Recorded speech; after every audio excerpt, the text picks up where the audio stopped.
আমার নবী ইরশাদ করছেন তাকওয়া এবং রূহানিয়ত এগুলা রসম রেওয়াজ হয়ে যাবে। আমাদের মতো লোক এসে তাকওয়ার কথা বলবে, পরেজগারির কথা বলবে, নামাজের কথা বলবে, তাহাজ্জুদের কথা বলবে, রূহানিয়তের কথা বলবে, কিন্তু রসম রেওয়াজ তার জীবনের মধ্যে এগুলার কোনো কিছুই থাকবে না। সমস্ত দরবারগুলো ইল্লা মাশাআল্লাহ আমরা কিছু রসম রেওয়াজের মধ্যে চলে গেছি, মাহফিলগুলা রসম রেওয়াজের মধ্যে চলে গেছে, সব জায়গা থেকে রূহ খতম হয়ে গেছে। আমরা যারা এখানে বসেছি আমরা মেইনলি কিন্তু ওযু করে আসি, ওযু করেছি সুবহানাল্লাহ। বেশিরভাগ ইল্লা মাশাআল্লাহ আমরা ওযু করে আসি, বেশিরভাগ কোনো নিয়তই করি না। যখন ওয়াজ থেকে নিয়ত খতম হয়ে যাবে, শোনা এবং বলা, যখন এগুলা থেকে ওযু খতম হয়ে যাবে, আমানতদারি খতম হয়ে যাবে, এটাকেই বলে পুরা দ্বীন রসম রেওয়াজে পরিণত হবে, রূহ খতম হয়ে যাবে। কিয়ামতের ছোট আলামত বর্ণনা হচ্ছে আমার সম্মানিত উপস্থিতি। আমার নবী বলছে ছেলেরা মেয়েদের মতো করে রেশমি কাপড় পরবে এবং সমাজের মধ্যে তেজারত ব্যবসা বেড়ে যাবে, ব্যবসার মধ্যে বরকত থাকবে না। আজকে দেখেন, আজকে থেকে 30 বছর আগে যদি যান, আপনাদের এলাকার মধ্যে আছে না অমুক সওদাগর, নাই? সওদাগর অনেক বড় কিছু না। সওদাগর তো তখনকার যুগে আল্লাহর ওলির মতো, তারা ক্লাবে গেছে, পাবে গেছে। আপনারা আওয়াজ করে ক্লাবে গেছে কখনো? পাব, ক্লাব এগুলাতে আমাদের সওদাগর গুলা যেতেন না। আজকে টাকা বেড়েছে, ব্যবসা বেড়েছে, ব্যবসার মধ্যে যেহেতু আপনি হারাম ইনকাম করেন, আপনার এই হারামের টাকা আপনার ভিতরে অস্থির করে ফেলেছে। পাব এবং ক্লাব বাদে আপনার শান্তি লাগে না। আমাদের সংস্কৃতি, এবং আমি এটা বিশ্বাস করি মনে প্রাণে, আমাদের প্রধানমন্ত্রীর সংস্কৃতিও পাবো না ক্লাবো না। বুঝতে পেরেছেন?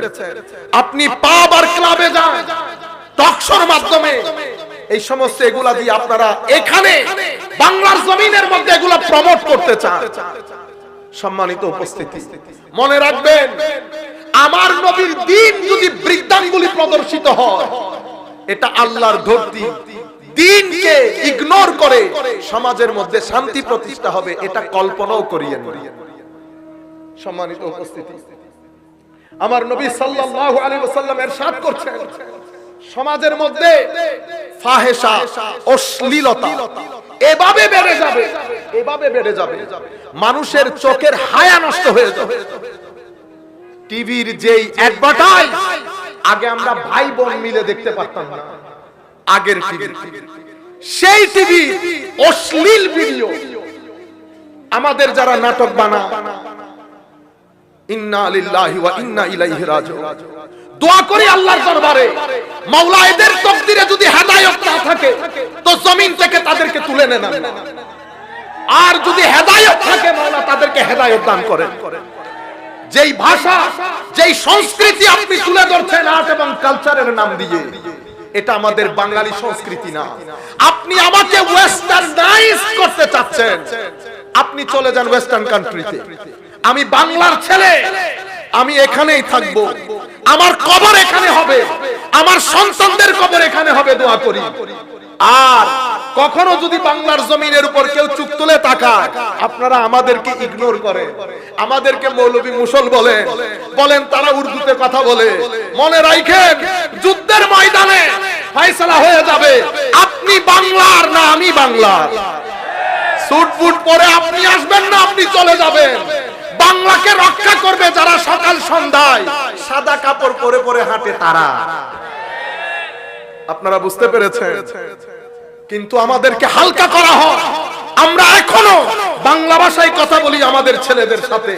সিলেটের ভাইয়েরা ইংল্যান্ডের জমিনে, আমেরিকার জমিনে সিলেটি ভাষায় তাদের সন্তানদের সাথে কথা বলে। তারা আমেরিকার মধ্যে সিলেট বাংলাকে লালন করে, আর আপনারা ছেলেদেরকে ইংরেজি স্কুলে পড়িয়ে কথা বলতে পারে না, নিজেরাও পারেন না, জোর করে আপনারা ইংরেজিতে কথা বলেন আর বার্গার খাওয়া শিখান। আমাদের সিলেটের মারা সিলেটের ইংল্যান্ডের জমিনে ছেলেদেরকে শুটকি আর বেগুন খাওয়ানো শিখান। শুটকি আর বেগুন খাওয়ানো শিখায়। আপনারা এরপরে আমাদেরকে আবার দেশপ্রেমের দরজ দেন।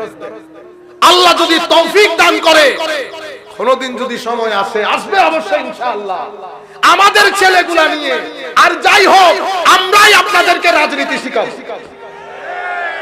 সম্মানিত উপস্থিতি, মানুষের অধিকার ভালো কেমনে হয়?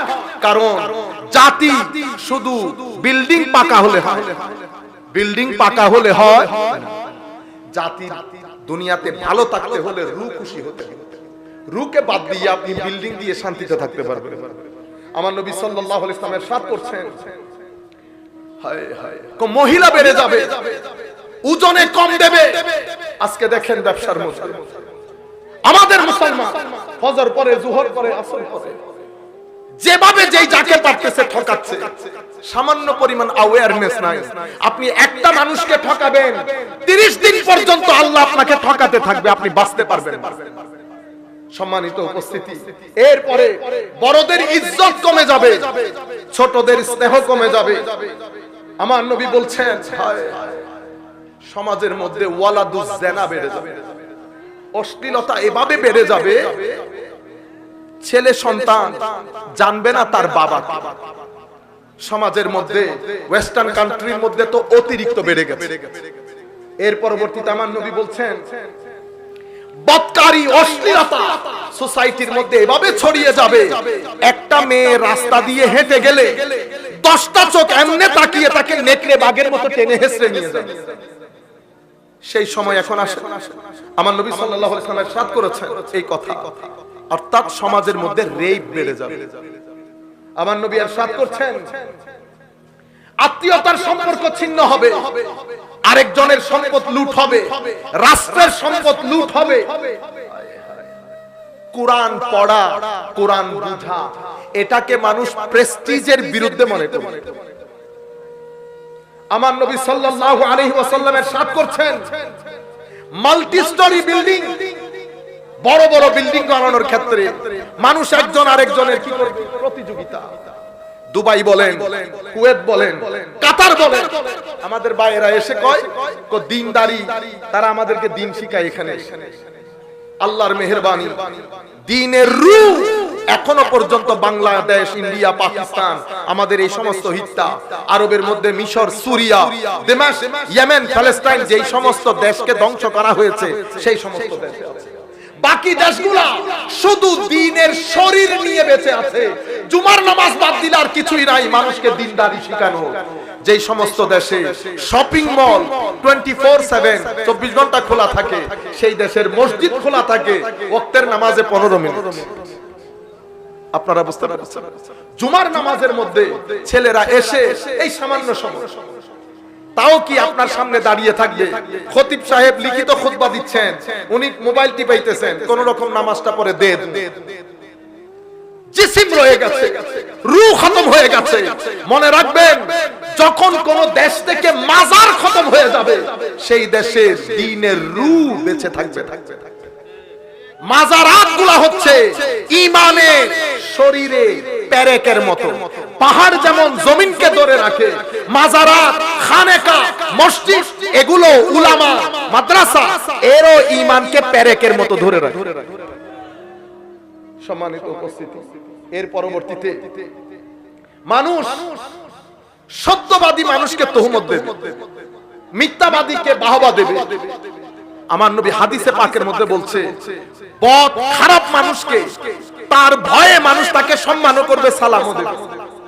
যখন তুমি দেখবে উপযুক্ত চেয়ারে অনুপযুক্ত ব্যক্তি বসে আছে, কিয়ামতের আলামত।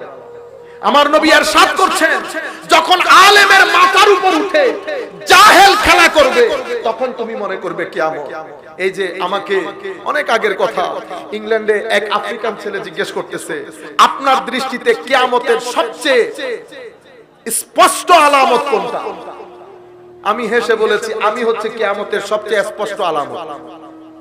ও কনফিউজ হয়ে গেছে। আমি হাসতেছি, আমি বলতেছি, আমি আসলে যদি হাসতেছি, যদিও হাসতেছি, কিন্তু আমি সত্যি করে, আই মিন ইট, আমি আসলে বলতেছি, আমি কিয়ামতের সবচেয়ে বড় আলামত। কেমনে? আমি বললাম কিয়ামত যদি সামনে না হইতো আমার মতো জাহেল আমার নবীর মিম্বরে বসে হাত নাড়িয়ে নাড়িয়ে কথা বলতো।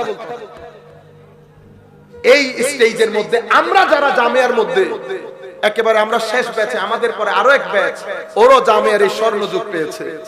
আমাদের সময়কালে মুফতি হুজুর আব্দুল আউয়াল ফুরকানি, তখন মুফতি মুহাদ্দিস লেখা নাই, যারা আসল মুফতি ছিল তারা লিখতো না। আমরা কোনোদিন দেখি নাই হযরত মাওলানা আব্দুল আউয়াল ফুরকানি সাহেব নিজের নামের আগে মুফতি লিখতে। জালালউদ্দিন আল কাদেরীর উস্তাদ আল্লামা বুরা ভাইস প্রিন্সিপাল বলতাম আমরা হুজুর আব্দুর রহমান সাহেব কিবলা মুতাজিল্লাহ।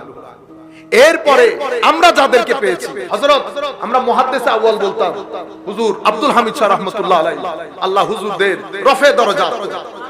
এর পরের বেচে জালালউদ্দিন আল কাদেরী, হুজুর আল্লামা ওবাইদুল হক নাঈমি, আমরা মুফতি মুজাফফর সাহেব হুজুরকে পেয়েছি। এটা তো বাংলাদেশের কথা। আমরা ইংল্যান্ড আমেরিকার মধ্যে আল্লাহর শুকরিয়া হাফেজুল হাদিস ইমামুল মুহাদ্দিসিন ডক্টর আল্লামা ওমর হাশেমের মতো উস্তাদের মজলিসে বসার ছবি করেছি, যাকে যুগের ইমাম বুখারী বলে। আমাদের দেশের মতো না, বর্তমান যুগের যাকে ফকিহে মাসর, মিশরের ফকিহ ইমাম শাফিঈ কে এত ডক্টর আলী জুমার ছাত্র হওয়ার আল্লাহ তৌফিক দান করেছেন। আল্লাহ মুফতি আব্দুল ফজিল কুসি, শেখ ডক্টর আহমদ তৈয়বের মজলিস, হুজুর শেখ সাইদ রমাদান আল বুতি, মুফতি ইমাম আজ-জুহালি, যাকে যুগের ইমামে আযম আবু হানিফা বলা হয়, ফিকহুল ইসলাম ওয়া আদিল্লাতুহু, ওনার কিতাব প্রায় 22 খণ্ডের কিতাব। এত বড় বড় মুজলিস উলামা দেখেছি। যখন আমরা দেখি এই সমস্ত আলেমদেরকে, আমাদের মতো মানুষ যখন হাত নেড়ে নেড়ে কথা বলে, তাইলে বোঝা যাবে কিয়ামত সন্নিকট। আমার হাতে সময় আছে মাত্র 10 মিনিট। আমি এই আলামতগুলা রেখে শুধুমাত্র বড় কিয়ামতের যেহেতু ভিডিও হচ্ছে, এটা রেকর্ড হয়ে যায়। আমি ইমাম মাহদী সম্পর্কে এই সামান্য কথা বলে ফেলি, বাকি হাদিসের কথা, হাদিসের আলোকে প্রত্যেকটা বিষয় আমরা পরবর্তী পর্বে বলবো ইনশাআল্লাহ। প্রথম, ইমাম মাহদী আলাইহিস সালামের আগমন, এটা কিয়ামতের বড় আলামতের প্রথম আলামত। ইমাম মাহদীর সাথে হযরত ঈসার দেখা হবে কোথায়? মসজিদে আকসাতে। মসজিদে আকসাতে। নাম মুহাম্মদ, বাবার নাম আব্দুল্লাহ। জন্মগ্রহণ করবেন মদিনা শরীফে। 40 বছর বয়সে বায়াতের কাজ শুরু করবেন। মাকাম ইব্রাহিম এবং হাজরে আসওয়াদের মাঝখানে উনি 40 বছর বয়সে বায়াতের কাজ শুরু করবেন। প্রথমে পৃথিবীর 7 জন বড় আলেম ওনার হাতে বায়াত গ্রহণ করবেন। অতঃপর একটা নির্দিষ্ট সংখ্যা, সেটা প্রায় 100 জনের মতো পৃথিবীর বাছা বাছা মানুষ, শক্তিশালী মানুষ ওনার হাতে বায়াত গ্রহণ করবেন। উনি অতঃপর মসজিদে আকসার মধ্যে ফজরের নামাজের ইমামতিতে দাঁড়াবেন। সেই জায়গার মধ্যে হযরত ঈসার আগমন হবে। হযরত ঈসা আলাইহিস সালামকে দেখে উনি চেষ্টা করবেন হযরত ঈসার জন্য ইমামতির জায়গা ছেড়ে দিতে। পিছনে আসার সময় হযরত ঈসা আলাইহিস সালাম বলবেন, যিনি কওমের ইমাম, ওনার উচিত ইমামতি করা, তুমি ইমামতি করো। হযরতে ঈসা আলাইহিস সালাম ইমাম মাহদীর ইমামতিতে ফজরের নামাজ আদায় করবেন। ফজরের নামাজ আদায় হওয়ার পরে পিছন দিক থেকে হঠাৎ করে একটা দরজা খুলবে। সেই দরজার মধ্যে দাজ্জাল, কে? দাজ্জাল।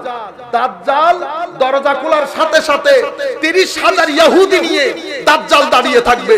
হযরত ইমাম মাহদী এবং হযরত ঈসা আলাইহিস সালাম ইনারা বিশাল সৈন্যবাহিনী নিয়ে বাবে লুত নামক জায়গায় যুদ্ধ করে দাজ্জালকে হত্যা করবে।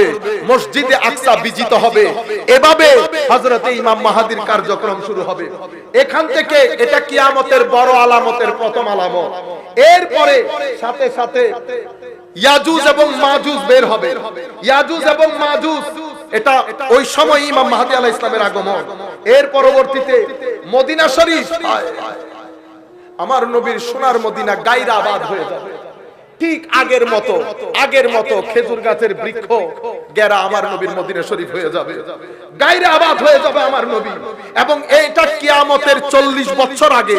এগুলো সব হাদিস শরীফগুলো আমি কালকে বা পরবর্তী পর্বে বলবো ইনশাআল্লাহ। এই ঘটনা ঘটবে 40 বছর পর্বে। অতঃপর কাবা শরীফ ধ্বংস হবে। পশ্চিম দিকে সূর্য উদয় হবে। পশ্চিম দিক থেকে সূর্য উদয় হওয়ার আগের রাত অনেক লম্বা হবে, রাত ফুরাবে না। মানুষ দান করত বাম পাশ করবে, রাত ফুরাবে না। সকাল হতে হতে সূর্য পশ্চিম দিক থেকে উদিত হবে, হাফ ডে পরে সূর্য আবার ডুবে যাবে। এরপরে একটা বড় প্রাণী বের হবে, অতঃপর ধোঁয়াতে পুরো পৃথিবী ছেয়ে যাবে। এই ধোঁয়া পৃথিবীতে প্রায় 40 দিন থাকবে। অতঃপর একটা খুশবুদার হাওয়া পৃথিবীর মধ্যে প্রবাহিত হবে। এই খুশবুদার হাওয়ার কারণে সমস্ত মুমিন যারা আল্লাহর মানে মুসলমান মুমিন তারা সবাই ইন্তেকাল করবেন। কোরআনের নুসখা থেকে কোরআনের হরফগুলো উঠে যাবে। ইয়েমেনের হাদরামাউত থেকে একটা আগুন বের হবে, সেই আগুন পুরো পৃথিবীর মানুষকে হাসরের ময়দানে নিয়ে যাবে। হাসরের ময়দানে নিয়ে যাওয়ার পরে কিয়ামত সংগঠিত হবে। এই 10টা আলামত হযরত ইমাম মাহদির মাধ্যমে শুরু হবে। এটা কিয়ামতের বড় আলামত, কিয়ামতের বড় আলামত। সুতরাং কেউ যদি মাহদি দাবি করে অবশ্যই তাকে হযরত ঈসা আলাইহিস সালামকে সেটা বলতে হবে। সেই যুগের দাজ্জাল তো চিনাইতে হবে। তিনটা জিনিস একসাথে উঠবে। আমি যেটা বিনয়ের সাথে যারা যেখান থেকে বসে আমাকে শুনছেন আল্লাহর ওয়াস্তে বলবো, আপনারা এই জিনিসগুলা, এই মাসলা মাসাইল, এই ধরনের কথাবার্তাগুলা নিয়ে ইমোশন দিয়ে মানুষের সাথে খেলবেন না। আমার নবী প্রত্যেক কিছু দুধ কা দুধ পানি কা পানি করে গেছেন। কোন কিছুর ক্ষেত্রে আমার নবী উম্মতকে কনফিউজ রেখে যান না। রাতের অন্ধকার তো দূরের কথা, সন্ধ্যার এই সামান্য অন্ধকারের মধ্যে আমার নবী উম্মতকে রেখে যান না। আমরা দোয়া করি আল্লাহর দরবারে মাওলাই করিম যেন আমাদেরকে আমার নবী কিয়ামতের যে আলামতগুলো বলে গেছেন, আমার আল্লাহ যেন আমাদেরকে এই ধরনের এটার পার হওয়া থেকে আল্লাহ যেন আমাদেরকে বাঁচিয়ে রাখেন। মাওলাই করিম আমাদেরকে যেন হেফাজতের চাদরে আবৃত করে নেন। মাওলাই করিম আমাদেরকে যেন হেদায়েত করেন। আমাদের ছেলেপুলে যারা আছে, আমি বিনয়ের সাথে কলেজ ইউনিভার্সিটিতে যারা পড়েন বা মাদ্রাসায় যারা পড়েন, আমরা 20-30 জন ছেলে একসাথে হন, আহলুস সুন্নাহ ওয়াল জামাত মিশনের কাজ করেন। প্রত্যেকই শিক্ষিত সমাজের মধ্যে সুন্দর করে দ্বীনটাকে প্রেজেন্ট করেন, সুন্নিয়তটাকে প্রেজেন্ট করেন। আখেরি আমি আপনাদেরকে মেসেজ দেই, আপনারা আমাদের কিতাবগুলা কিনেন। আহলুস সুন্নাহ ওয়াল জামাতের ছেলেরা যেই বইগুলা, আহলুস সুন্নাহ ওয়াল জামাতের উলামায়ে কেরাম যেই বইগুলা লিখছেন, সেই বইগুলা সংগ্রহ করেন। আপনারা রাত দিন বলেন কিতাব লেখার জন্য, কিন্তু আপনারা কেউ কিতাব খরিদ করেন না। আমরা যদিও আমি জানি না এটা আমি বলবো কিনা, আমার এমনিতে ওয়াদা ছিল আমি বইয়ের কথাবার্তাগুলো মাহফিলে বলবো না, আমার সাথে যাইও না জিনিসগুলো। কিন্তু আমাদের সাংবাদিক সাহেব ওনারা জোর করে আমার জন্য ফরজ করে দিয়েছেন। এটা জিনিসটা মদিনার সনদ আর কি, মদিনার সনদের আইনি বিশ্লেষণ। এটা একটা কিতাব, এটা হুজুর সৈয়দি শাইখুল ইসলামের লেখা। আল্লাহর নবী সাল্লাল্লাহু আলাইহি ওয়াসাল্লাম যে মদিনার সনদ প্রথম একটা সংবিধান লিখেছেন, এটা পৃথিবীর সংবিধানের ইতিহাসে প্রথম লিখিত সংবিধান। সেটার আইনি বিশ্লেষণ করেছেন হুজুর সৈয়দি শাইখুল ইসলাম ডক্টর তাহেরুল কাদরি। আমি আমার মতো করে চেষ্টা করেছি এটাকে অনুবাদ করার জন্য, এবং আমাদের একটা রিসার্চ টিম আছে। এটা আমাদের প্রথম কাজ। আমরা অনুরোধ করব আপনাদেরকে, মাত্র 2000 পিস, এটা এতদিনে চলে যাওয়ার কথা। আপনারা যে পরিমাণ লোক আগ্রহ প্রকাশ করেন, আমরা সেই পরিমাণ লোক পড়ি না। আমি আপনাদেরকে যেটা অনুরোধ করব, আহলুস সুন্নাহ ওয়াল জামাতের ভাইয়েরা যে কিতাবগুলো লিখে, অনেক টাকার কিতাব না, কোনটা 100, কোনটা 400, কোনটা 300, দয়া করে আপনারা ঘরে কিতাব রাখেন, ছেলেদেরকে কিতাব পড়াতে অভ্যস্ত করেন। আল্লাহ যদি তৌফিক দান করেন, এই কিতাব যাওয়ার সাথে সাথে আমরা পার্লস অফ উইজডম, আমার নবীর হাদিসের কিতাব, বর্তমান সময়কে সামনে রেখে আমরা সূচিপত্রগুলো সাজিয়েছি। ইসালে সোয়াব কেন করবেন সেটাও পাবেন, ঈদে মিলাদুন নবী কেন করবেন সেই সংক্রান্ত হাদিসগুলো থাকবে। আমরা পুরো একটা হাদিসের কিতাব 250 থেকে 300 হাদিস থাকবে। এটা আল্লাহ যদি তৌফিক দান করেন, আমার মনে হচ্ছে খুব দারুণ একটা কাজ হবে। এই কিতাবের পরে আমাদের তৃতীয় কিতাব, এগুলো সব রেডি, আকীদার কিতাব। এর পরবর্তীতে তাসাউফের কিতাব আসবে। এর পরবর্তীতে আমরা আমলে নাজাত এবং মকসুদুল মুমিনের আদলে মিনহাজুল আমল 90% কাজ শেষ হয়ে গেছে আলহামদুলিল্লাহ। এটা একেবারে বর্তমান সময়কে সামনে রেখে খুব ছোট করে 600-700 পেজের মতো বা 500 পেজের মতো করে হবে। অসাধারণ একটা বই কিতাব হবে যদি আল্লাহ তৌফিক দান করেন। এই কিতাবটা আসবে। ইমাম গাজালির কিছু কিতাবও অনুবাদ হয়েছে। এখন আমরা চাচ্ছি একটার পর একটা হতে।